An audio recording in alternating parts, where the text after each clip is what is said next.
Hey you guys, welcome back to my channel, and as you can tell by the description, I will be telling you the do's and don'ts for transitioning hair. So for a background little history, I've been natural for almost 2 years. April 2017 will be my 2-year mark. I don't know the date exactly, but I know sometime in April was the last time that I got a perm. So kudos to me for my 2-year journey, and I will tell you how I transitioned to this. Boy, oh boy, let me tell you about why I went natural. One day I was working in the summer and I got some money, so I was like, ooh, let me change my hair color. Now, I really wanted another hair color, something brighter, so I decided to go across the street and go to the beauty supply store and buy some color. I put that in my hair. I did not see a difference. So the next day, I did not notice. The next day, I went and bought another color and putting in my hair. I saw a little bit of a difference the second time I put a color in my hair. And mind you, this is like July. I had to get my hair done for school, go back to school in September. My hair is so thick, like I had thick hair. My hair was so thick, I couldn't even comb it out. I couldn't brush it, no nothing. One day I decided to go to the pool with my family, dip my hair in the water, did not care at all. Did not even think about brushing it, combing it while it was wet, no nothing. I just let it dry up all natty. So September came around and I was like, oh my gosh, mommy, I need my hair done. Like, I need a perm. I know I just colored my hair, but I need a perm because it was so hard to come. I couldn't even get that far with a brush or a comb. I couldn't get that far. So my mom was like, okay, we're gonna perm your hair. She permed my hair. Now she do it in fours. So she got back here first and then she worked all the way around. When she got back to this corner to comb out my roots, my hair started falling out. She said, Tamia, your hair is falling out. I said, no, it's not. She's like, yes, it is. So we ran to the kitchen sink, started rinsing out the perm. My hair, like the entire patch back here, started falling out. I was just like, yo. School was the next day. The first day of senior year was the next day. So I was like, oh my gosh, how I'm gonna do my hair for school? So I told my dad, I asked my dad if he can shave the back of my hair because that's what was in style at that moment. So I asked him, can he shave the back of my head because I really need to do something with my hair. So he shaved the back of my head. I wore my hair in a ponytail. I wrapped some weave around it to make a little top knot bun, and hey, it looked like nothing was wrong until you heard my story. Like, I had a whole patch, and in the first half of my senior year, my hair was just living in the struggle. So I just came up with the idea, the solution, to just go natural. And ever since that one experience when I messed up, I've been natural. Never again. Never again. No one told me not to perm your hair at least 2 months after you get a color. If I had known that, I would have never did it. I could have went to the Dominicans, you know, for a good blowout, but learned the hard way. That was my sign to convert to the other side and be natural. Look at me. 2 years strong. 2 years strong. So a lot of people know this, but the #1 key is to not use heat. I don't know what age or what grade I was in, but once I got the leeway to use a flat iron, because I had my hair straight all the time, I was flat ironing my hair every single day, every morning, every night, and I just loved it so much. I saw a major difference in my hair. My hair used to be really thick when I was younger, but when I started using the flat iron a lot, I saw the difference. My hair started getting thin and thin and thin, but I didn't care. Like, I just kept on flat ironing my hair, perm, flat iron, blow dry, flat iron. Like, I was using a whole lot of heat to my hair. I didn't know how much damage it was causing to my hair. So when it comes down to using a lot of heat to your hair, try to air dry. After you cold wash or regular wash your hair and you want to style it, try air drying your hair. It really works wonders. This style was from an air dry and a flat twist out, but try to air dry your hair as much as possible. So the second thing that you will want to do is try to do as much natural hairstyles as possible.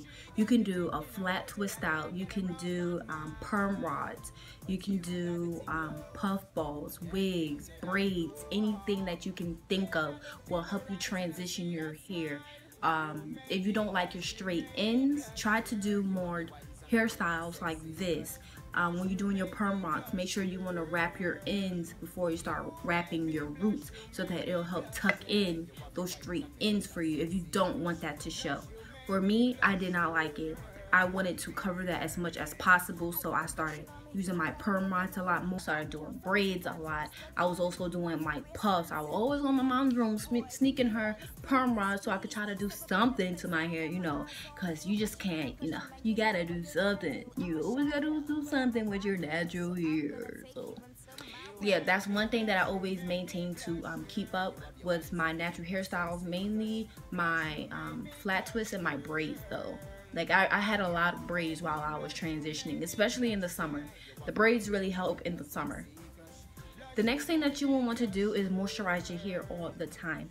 It is very important for you to moisturize your hair, is because so that it will cause less breakage. You can also moisturize your hair before you do your wash day routine.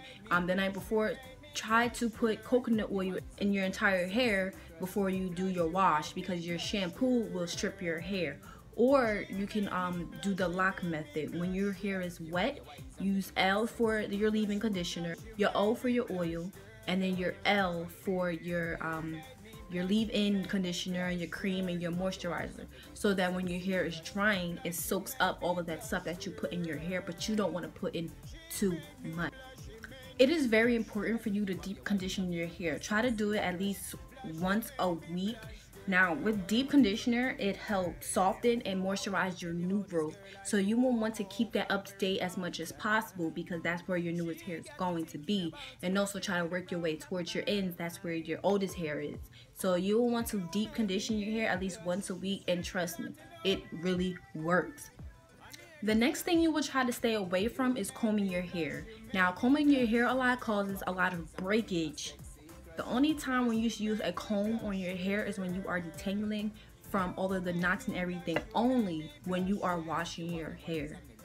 Now a brush and a comb will really cause a whole lot of breakage, so you will want to be careful. Try to get a detangling brush instead of using a regular brush and a regular comb. So another thing that you want to do while you're transitioning is try to get trims. Try to get trims at least 4 to 6 weeks.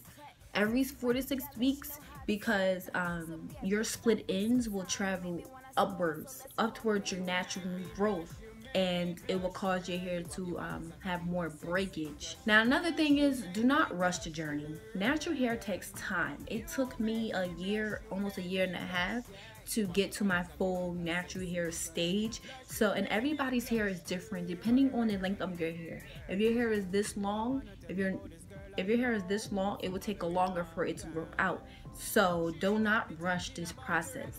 You will want to have good and healthy hair as possible, so don't try to rush it. Another thing is, you do not want to overwhelm yourself with all of these products. What may work for your favorite YouTuber may not exactly work for your type of hair texture.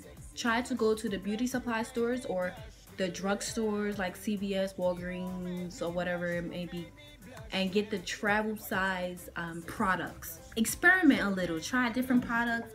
One person may only use Shea Moisture, one person may only use Can2. Try to use the both of them. Try to use curls, try to use other things that's out there, so that you get to know what really works for your hair. For me, I noticed that only Shea Moisture products only works for my hair. I'm trying to convert to something else, but I know the #1 thing that I will go to is Shea Moisture. Yeah, don't try to spend an entire paycheck on these expensive products. Experiment, buy travel size things, and just see what else is out there that best fits your hair texture. Now, everything do not have to be something expensive. It could be something cheap, so don't always try to aim high. Try those sample packages that come mail every month. Try something different, because remember, it's your hair. Nobody else can tell you what to do with your hair. It's your own hair. Just get to know your hair. Find out what it likes and what it don't likes, okay? This entire experience is an experiment as well, okay? So another thing that you will want to do is try to not be in your hair a lot. Give your hair enough time to breathe. Once you do a flat twist or a regular two-strand twist, 3-strand twist, or anything that you do to your hair, try to let it sit for at least, you know, a day or two. then take it out, don't do anything for your hair for the rest of the week. Like, try to give your hair at least as much attention as possible, because your hair needs to be able to breathe, okay? So don't just do this every single, don't try to be in your hair all the time, because you also have to think of your dirty hands is getting in your clean hair, and no one wants dirty hair all the time. So try to stay off of your hair as much as possible. When you go to bed, wear a silk bonnet, try silk pillowcases. Try to not give your hair too much attention, okay? You have to let it give enough time to breathe. You have to give it time to grow. And also, number one thing, try to drink a lot of fruit and water, okay? Your hair really needs all of that water and all of that protein as possible. So drink a lot of water. It will help your hair grow, along with your fruit and vegetables as well. So it's gonna be a long journey, trust me. It's gonna be a long journey. So again, do not rush it. Do not rush it. I hope that my do's and don'ts have helped you while you are transitioning your hair. And if you are almost there, almost at that mark, almost at that mark, I applaud you. Because this was not, we both know that this was not an easy journey to go through. All natural hairstyles is different. So I hope that you can pass along this video to someone else who is struggling with transitioning their hair, and that I have helped them as well with what to do and what not to do with transitioning your hair. But I hope you enjoyed this video. Don't forget to give a thumbs up, share, subscribe, comment, everything. It's all for you. And if you would like for me to do a tutorial on this hairstyle, this flat twist out hairstyle, leave another like, comment, whatever you want to do. Message me, message me on Instagram, anything. I will be glad to make this video for you. And until next time, peace.